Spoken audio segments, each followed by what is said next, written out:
Welcome to the Big Success Podcast, cutting-edge conversations on business and personal success, as well as how to level up. Here's your host, #1 business coach in the world, Brad Sugars. So this week on the Big Success Podcast, we have Ken Schmidt. Now, Ken was the former director of communication at Harley-Davidson, was around in the 80s when the big turnaround of Harley-Davidson happened. And when you think about his active role in that celebrated brand becoming not just, really, he got paid to ride motorcycles. That's the essence of it. But his ability to communicate dominance and his great work. Now, he's respected as one of the most outspoken, I guess, and provocative, entertaining thought leaders. And we had him speak at our BizX conference. I've got him here for you on our Big Success Podcast. We're going to talk all things success when it comes to brand management, positioning, reputation, human motivation, and loyalty. His book that was a great read called Make Some Noise is really about how to create market dominance. Tune in for the next 30 minutes. You, me, Ken Schmidt. Big success is happening on the podcast today. And it's super exciting to be on the Big Success Podcast with you today with Ken Schmidt. How you doing, Ken? I'm doing quite well, Brad. Thanks. You know, such an amazing track record, such an amazing history. We start every episode of the Big Success by asking you, what is success to you? Ken Schmidt's version of success. To me, Brad, that's a great question. I'm glad you asked. Success to me is going to bed at night feeling like I did something, that I accomplished something today that I'm proud of, and not going to bed at night regretting things that I didn't do. As corny as that might sound, to me, I sleep better knowing that I achieved what I set out to do. Yeah, it's amazing how many days we can have in our life where it's like, gee, I was busy, but I'm not sure I got anything done today. How do you make certain you do get stuff done in a day, that you do add value and you do those great things? Well, it's actually getting harder instead of easier as I get older, because it's easier to create excuses to find time to do, to go hang out in my garage and mess around out there.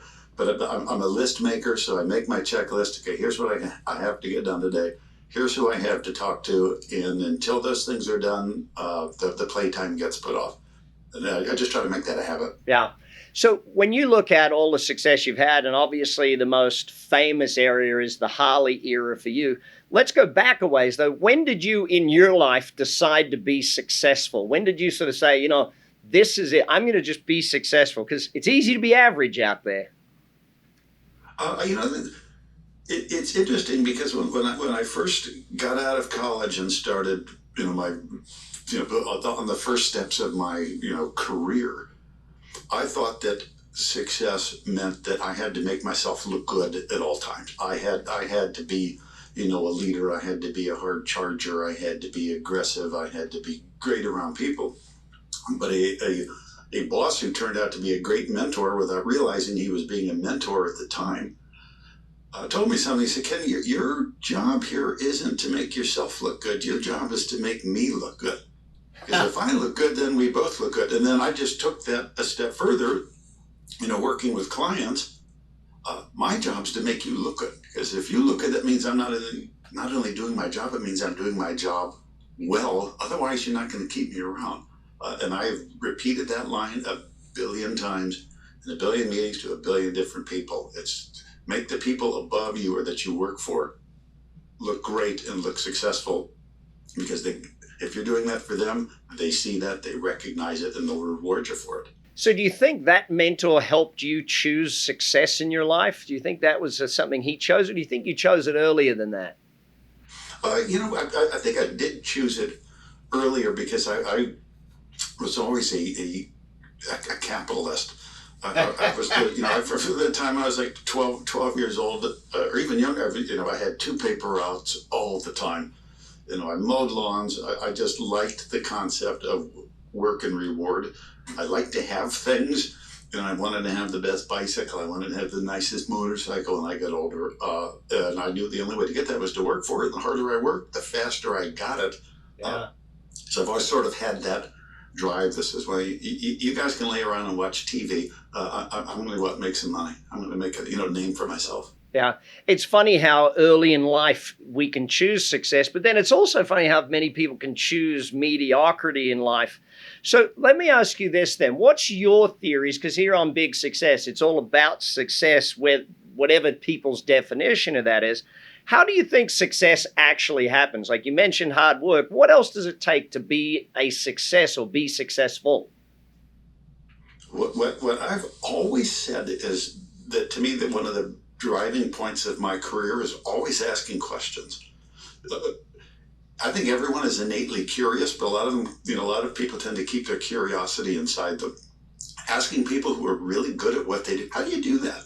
How did you discover that? What were some of the challenges that you had?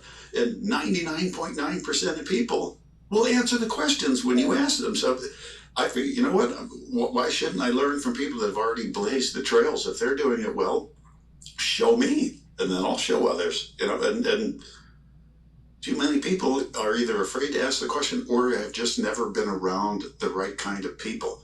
So if you surround yourself with successful people, by God, you're going to learn from them. Yeah. So that brings two questions to my mind. How do you get around the right people? How did you get around the right people, especially early in your career? Because as you get later, like for you now, it's easy to get around the right people. They want to be around you, sort of thing. So how did you do it early on?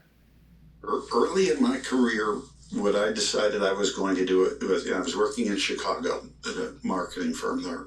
And I figured, you know what, I'm meeting a lot of nice people here at the agency that I work with that are smart and talented, but I need to get more plugged into the marketing community as a whole, the communications community, the advertising community, the PR community. So I joined essentially every big association in Chicago, or that existed in Chicago, that were part of national things. And then I got involved in leadership positions in those meetings, because that, in essence, plugged me into the movers and shakers. So I got to be around good, smart, talented, bright people. And that was infinitely, and to this day, still, helps me. Those are the people that I lean on. Yeah, yeah. So the second question that comes to mind, are there any great questions you love to ask successful people? Like, I'm really lucky in that I run a Big Success podcast, so I get to ask successful people every week, how does success happen? So I get to learn from you and from other great entrepreneurs and speakers and trainers. What are some of the great questions that if someone's young and they're looking this, what should they be asking great successful people? Well, that's a great question too. And again, I like the way you worded that, Brad, because you said, what do you want, or do you think people should be asking? Because I do think people should always be curious and always be inquisitive, because I've also found that people in leadership tend to respect and remember the people who ask questions. Yeah. The vocal ones, because you're showing not just an interest in the business, you're showing an interest in them personally, and everybody likes that. So I'm a huge proponent of doing that, and I will always ask, how did you land here in the corner office? How did you get this mantle? How did you get these awards? How did you get all this praise? Like, tell me your path to get to where you are and all the mistakes that you made. And again, people always answer the questions. Yeah, it's fun to talk about yourself, and a lot of times, we don't get the chance to do that. So it's humbling, but also kind of gratifying. Yeah, very much so. Very much so. So let's flip it over then. And obviously we can learn not just from our successes, but we can learn from our failures. How did you use learnings or failures or mistakes to help you become successful? What did they teach you from your failings? Or are there any good stories of that stuff that you've got to share? I think so much, Brad, and I like to use my time at Harley-Davidson as an example here. So much of what we were doing, and so much of what I was really championing, if that's a word, and quarterbacking, is we have to try doing things that not only we've never done before, but that no one that we know of has done before. Which is pretty much saying, look, we have to accept up front, there's a chance that some of this stuff might not work.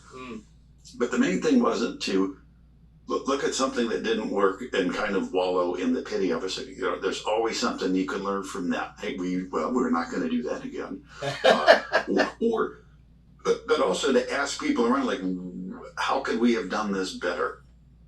What would it have taken to make this work? Because the idea sounded right, but the execution was off. How could we do this better next time? And just accepting the fact that nobody ever bats 1,000, and that's not something to get depressed about. That's just something to accept up front. Say, hey, that's part of life, and that's part of building a business and building a career. Yeah. Take some chances. Yeah, very much so. Gang, you're on the Big Success Podcast with Brad Sugars. We'll be back with Ken Schmidt. He was the CMO. He was the Director of Communications at Harley-Davidson. He's currently president of Ken Schmidt Companies. We'll be back and talking more on success in a moment. Marketing is the lifeblood of a business, and when done right, it's a phenomenal investment. It's profitably buying lifetime customers. How you get prospects to identify themselves as needing you is what Raise Your Hand Marketing by Brad Sugars and Josh Bardsley is all about. Getting your suspects to become prospects and raise their hand to say, I'm ready to engage with you. And welcome back to Big Success. This is where you learn about how you can create amazing success for yourself in your business, in your life, and in your wealth. Ken, let's talk about a quote that I wrote down when you spoke for us here in Las Vegas at our BizX event. People support what they help create. How do you have success at getting people to help you create the business and the success and all of those things? How do you do that? In theory, it's easy, and here's why. See, I base that comment not just on experience, but on what has to be a scientific fact. And the scientific fact, I've actually no idea if it's scientific. I just assume it is that people don't like being told what to do. You need to do this, and this. Mm-hmm. Like if you've ever had somebody work for you or working with you, and you give them, kind of bark out an order, they might do it if you're watching them, but as soon as you turn your back, they stop. It's dehumanizing and humiliating. But you find pretty early in your career, if your eyes are open, that if you involve people in the process of determining what needs to be done, how would you do this? What would you do first? We know what needs to get done. Instead of me telling you how to do it, why don't you tell me, your thoughts? How would you attack this problem? And when people are involved in sort of the crafting of the solution to the problem, well, by God, they buy into completing it. Well, now I have to finish this. I own this now. Yeah. And enthusiasm goes up, buy-in goes up. It's just a matter of involving people in the decisions about things that are, important to them. Yeah.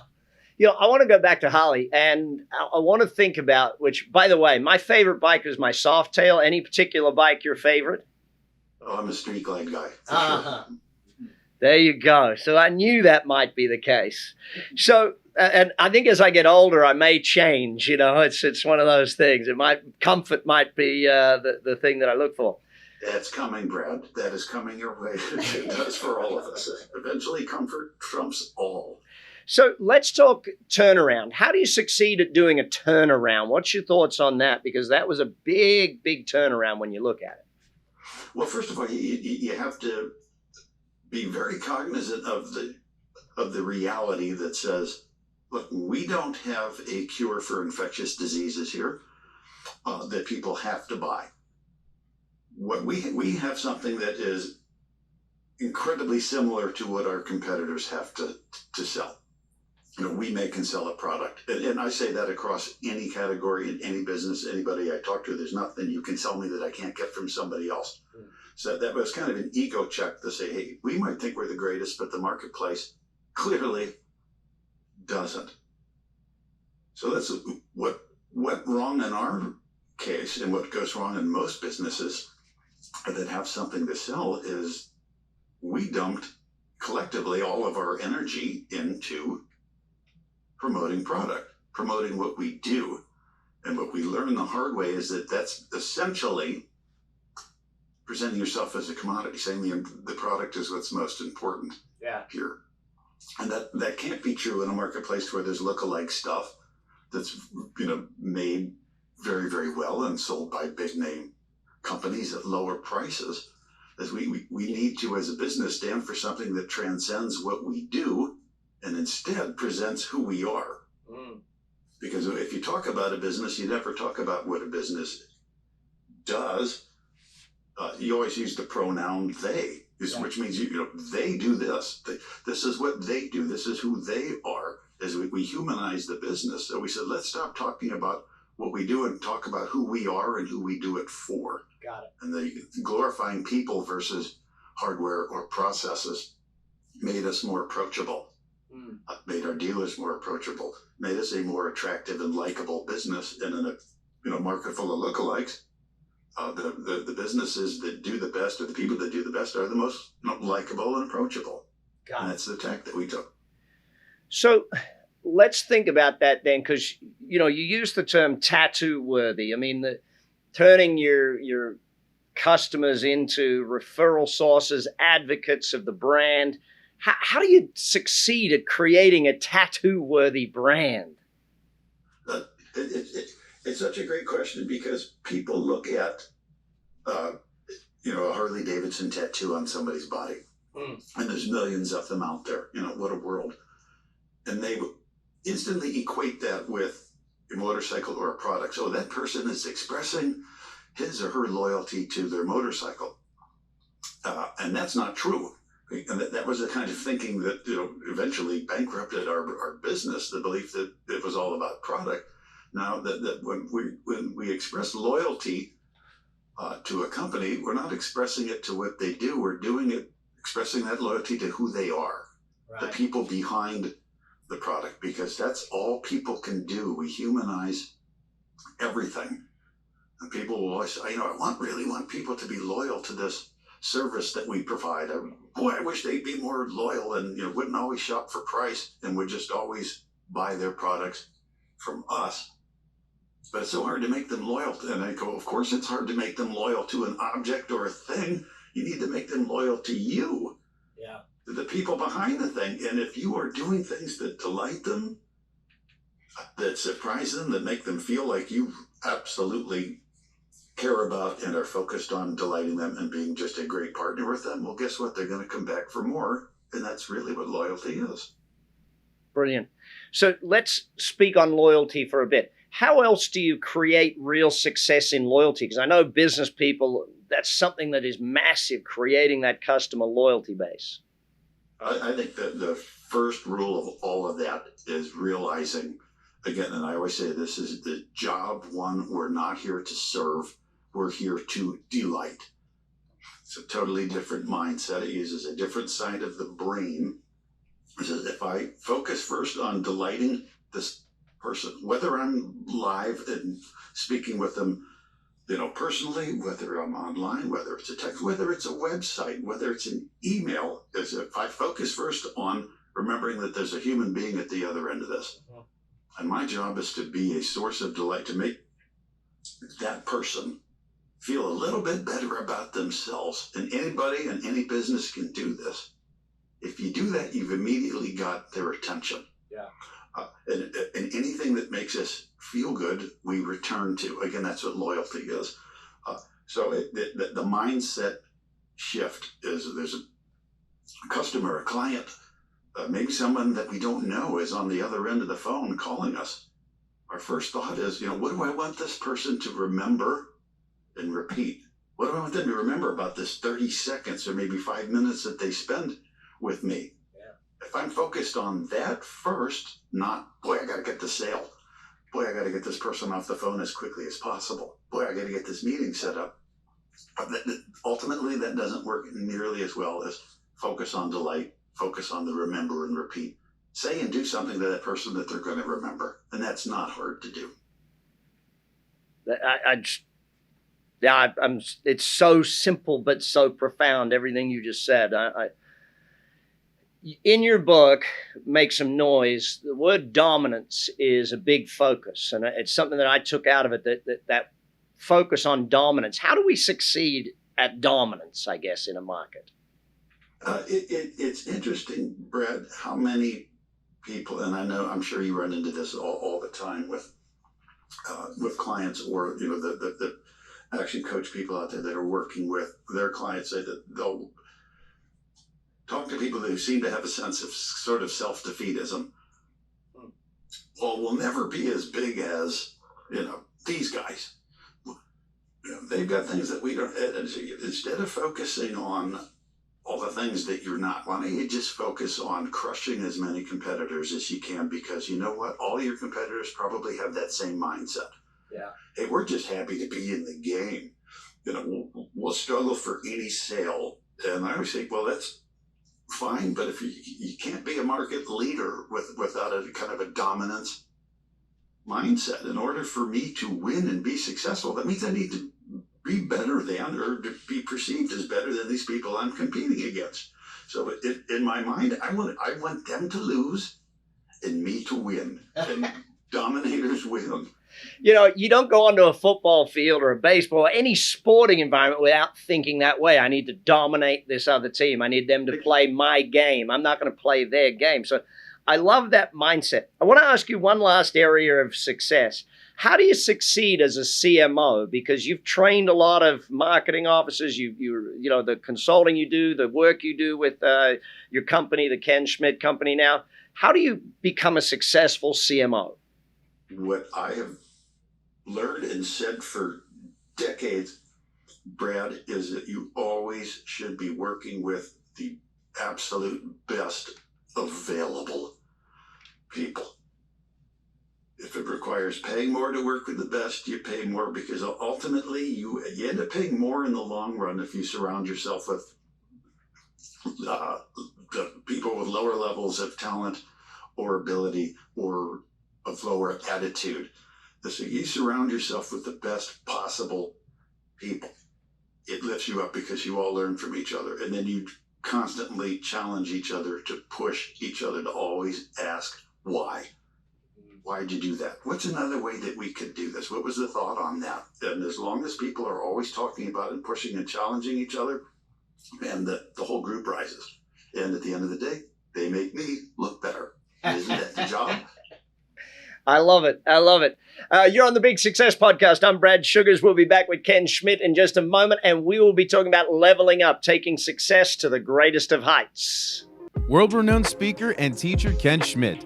As the former director of communications for Harley-Davidson Motor Company, he played an active role in one of the most celebrated turnarounds in corporate history. Find out more on kenspeaks.com today. Welcome back to Big Success. I'm Brad Sugars. We're here with Ken Schmidt, president of the Ken Schmidt Companies. He is a genius at all things marketing. Ken, when you look at Harley, they've achieved amazing things. They already had achieved amazing things when you stepped in and started helping with the whole rebrand, or I wouldn't call it a rebrand, like the turnaround, I guess, of the market. Sometimes, and it's often been said, that good is the enemy of great. How does someone go from good to great, or to amazing, or to unicorn? That dominance that you talk about. How do you do that? Well, first of all, it's very much a mindset. And I call it a very contagious mindset, because when you, whether it's just, you in your own business and you're just a one-person shop, or if you're somebody that's working with hundreds of other people, to me, the quest for dominance and the visible effort behind doing that is a very contagious thing. If I, as a leader or someone who's working with a team, is pushing or saying there's no reason why we can't take this a level higher. There's no reason why we shouldn't do better each quarter than we did the quarter before, and here's how we're going to do that, and just not let off the gas. Because just like the quest for success is contagious, so is kind of acquiescence and acceptance of the norm, or that kind of that self-defeatism. And we can't really get bigger than we are. Yeah. We've got all these things working against us. Amazon's out there. Okay, the internet's going to hurt our business. All these excuses that people have to say, well, all right, well, guess what? Everybody else has those same issues too. Yeah. How do you keep yourself in that mindset, and how do you keep your clients in that mindset of ever growth, everything? Because in a massive corporation, they've got a board of directors, shareholders who are demanding that growth. But to do it personally is different. How do you do that?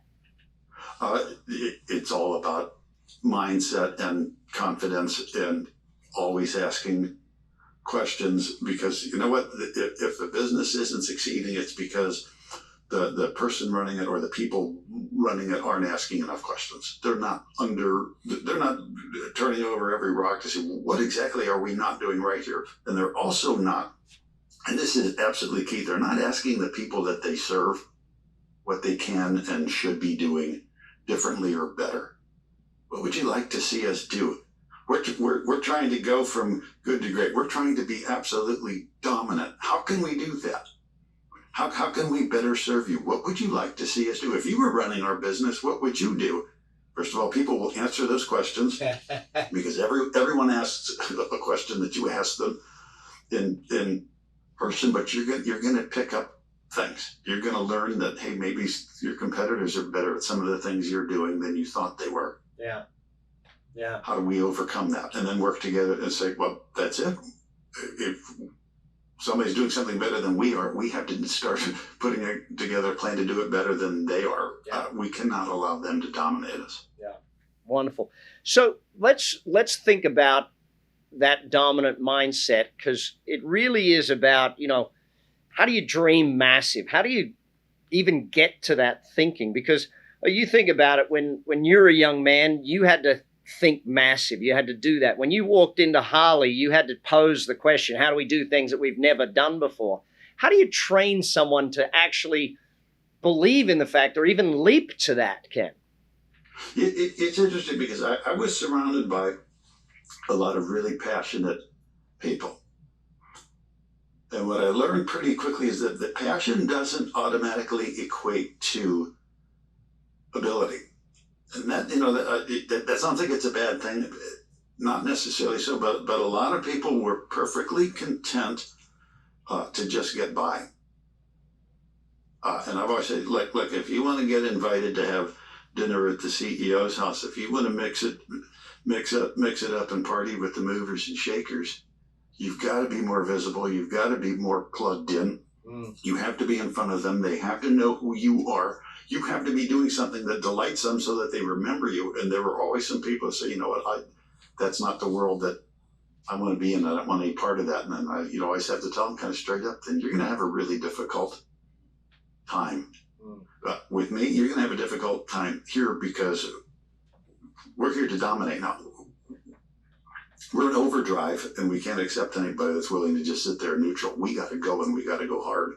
You're all in or you're all out. I got to see it to know that it's real. Make it real. Make me a believer. Love it. All in, all out. All right, we're going to do a quick fire round. I love doing this on our Big Success podcast. What's your one tip in each of these areas on how to have success? So let's start with fun. What's your tip on how to have success of having fun in life? Being surrounded by people who want to have fun with you. Fun is contagious. The Harley group is definitely one of those. That's always been the case. Amen. Hey, self-development. How do you have success at developing yourself? Read.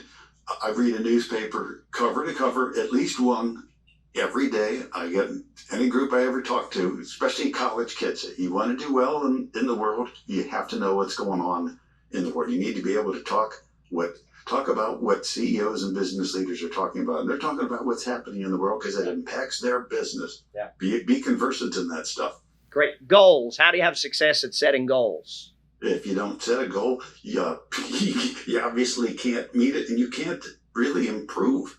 Because you have to be. Each goal should exceed the one that you had prior, so that it forces you to keep learning.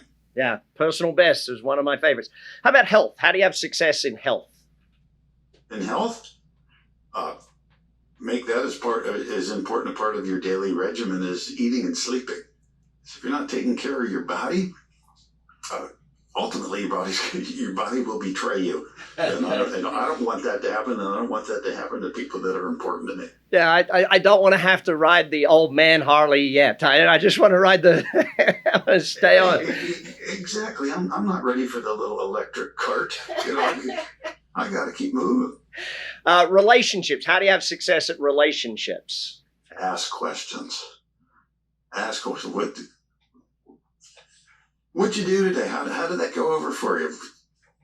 How could it have made, how could it have been better for you? Just the fact that you're being curious around the people that are important to you. First of all, that means you'll never run out of things to talk about, but two, it shows that you care about them. And last one on my list, wealth. How do you have success at wealth?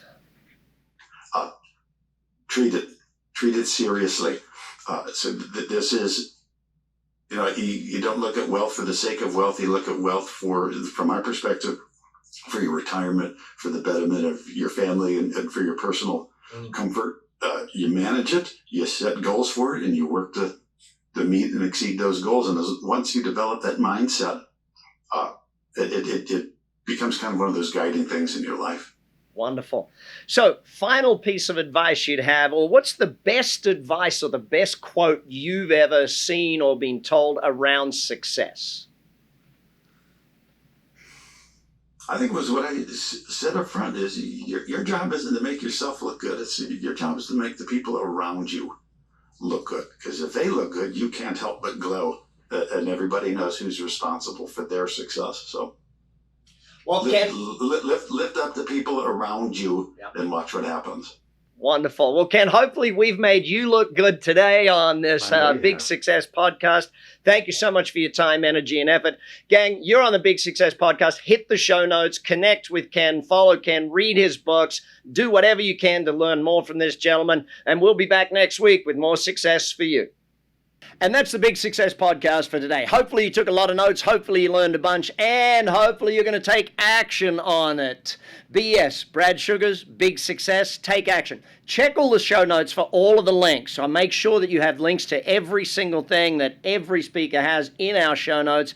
Check them now, click the links, take advantage of it, and I'll speak to you again next time on the Big Success Podcast. You've been listening to the Big Success Podcast with the #1 business coach in the world, Brad Sugars. To learn more about how to achieve business and personal success, as well as how to level up or listen to past episodes, visit www.bradsugars.com.